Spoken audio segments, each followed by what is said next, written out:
Hey, I just wanted to show this really pretty fountain.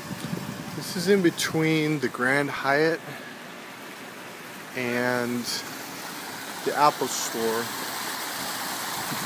I think it's close to it. I think it's beautiful. Oh, the light. I guess the light goes on and off. Oh, we just caught it right as it was going off. Anyways, it's kind of romantic. Take a date here. Oh no, it goes back on and off. I didn't realize that. That's really cool. It's a lot of really intricate designs right down there on the base. So, that's interesting. Anyway, it's a great place for date night. So you can sit down and stuff like that.